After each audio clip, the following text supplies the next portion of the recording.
This is the iPad Mini 7. Now I know what you're thinking, why should I care about this tiny iPad when there are big and powerful iPads like the Pro or even the Air? But after spending some months with this device, I think I now understand exactly who this is for.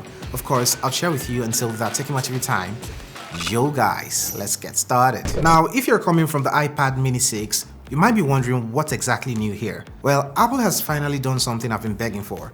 They've bumped up the base storage from 64 gigs to 128 gigabytes. I know it might not sound revolutionary, but trust me, when you're downloading Netflix shows for your commute or maybe keeping a library of documents, that extra space makes a world of difference. But the real star of the show here is what's under the hood. Now, we have the A17 Pro chip on this device, and that's the same processor you'd find on the iPhone 15 Pro Max. I've actually edited a few shots on this device with no struggles. They've also added Wi-Fi 6E support, which might sound like a technical jargon, but let me put it in real terms.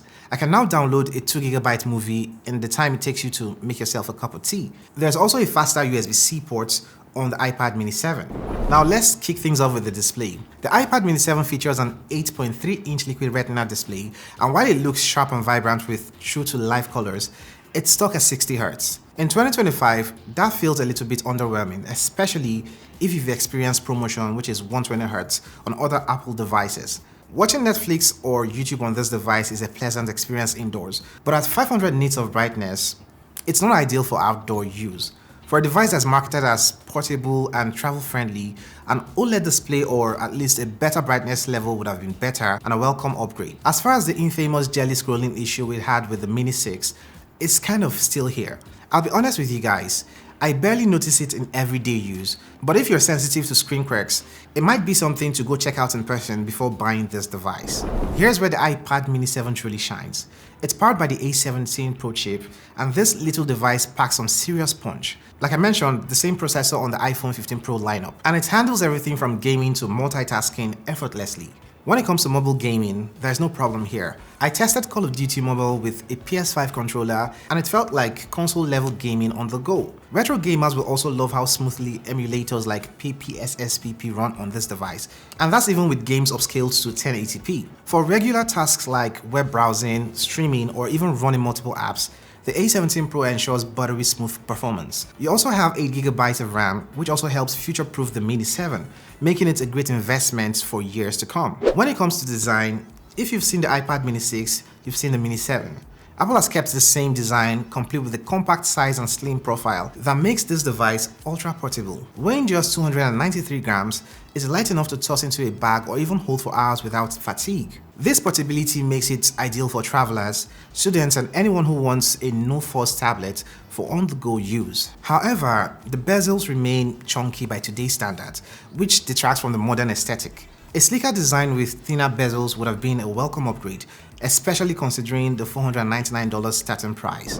The battery life on the iPad Mini 7 is decent. Apple claims 10 hours of web browsing or video playback on this Wi-Fi model, and my experience was close to that. Watching YouTube or Netflix in bursts, the Mini comfortably lasted a couple of days. Standby time is particularly impressive. I mean, leaving it untouched for 2 days also drained about 5%. That said, if you're using the Mini for gaming or a field monitor, sometimes I use it to monitor the cameras here, the A7S III and FX6, expect the battery to drain faster if you're using it in that way.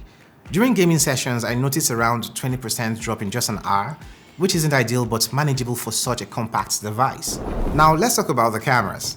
Do you really need a camera on an iPad? Probably not. But if you're someone who likes to scan documents or take quick notes, the 12-megapixel rear camera is solid. It's sharp enough for casual use and works great for things like scanning handwritten notes or taking quick reference photos. The front-facing camera is fine for FaceTime calls, but don't expect it to replace your iPhone for selfies. It's serviceable, but that's just about it. One of the highlights of the iPad Mini 7 here is the compatibility with the Apple Pencil Pro. This stylus brings features like hover gestures, pressure sensitivity, and haptic feedback, making it perfect for note-taking, sketching, or even precise photo editing.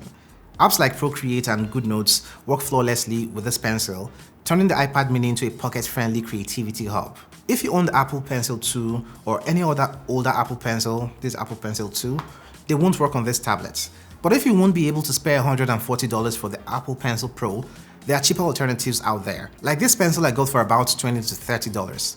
I'll have it linked in the description box below. It doesn't charge with the iPad as you'd have to plug it in separately, but it gets the job done to a large extent. Also, when it comes to the keyboards, there's still no first-party keyboard case for the iPad mini. While third-party options exist, they often feel clunky and lack the seamless integration of Apple's Magic Keyboard. While I would want to say that it's a missed opportunity for Apple, I can understand that a compact keyboard case will not be the most practical for typing experience. Anyway, I have this Bluetooth keyboard which I use with the iPad mini 7 here, and this is the same keyboard I use with the Legion Go and ROG Ally.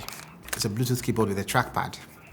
I sometimes pair it with the iPad mini when I feel like bursting out some text. I'll have it linked in the description box below. As far as cases, there are a ton of options out there. I have these two ESR cases. One is just a clear case, while the other has this folio cover to protect the screen. There are tons of options out there, but again, if you like this, I'll have them linked in the description box below. So let's be real for a minute here and talk about the things that could be better. I mean, no device is perfect. These are not exactly deal breakers for me, but they might be for you and you deserve to know about them.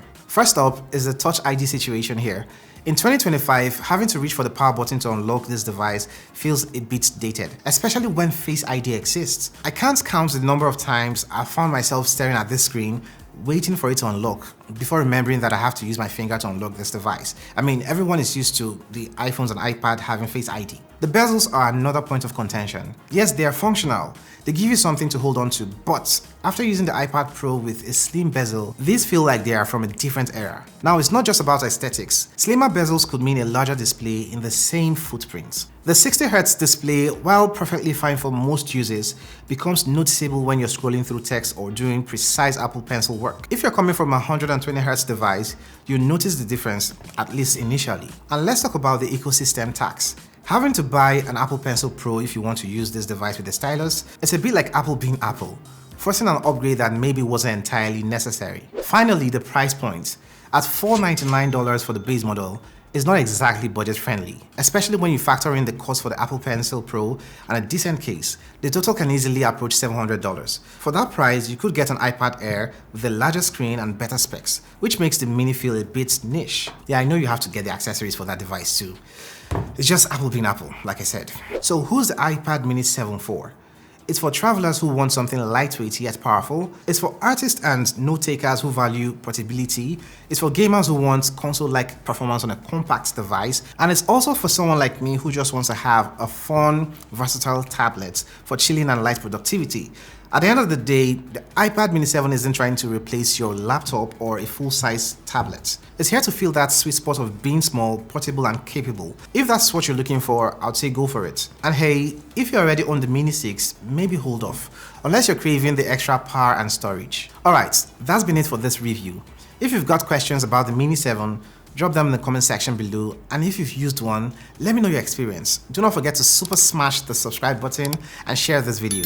It really would help this channel. Thanks for watching and catch you in the next video. Koirate.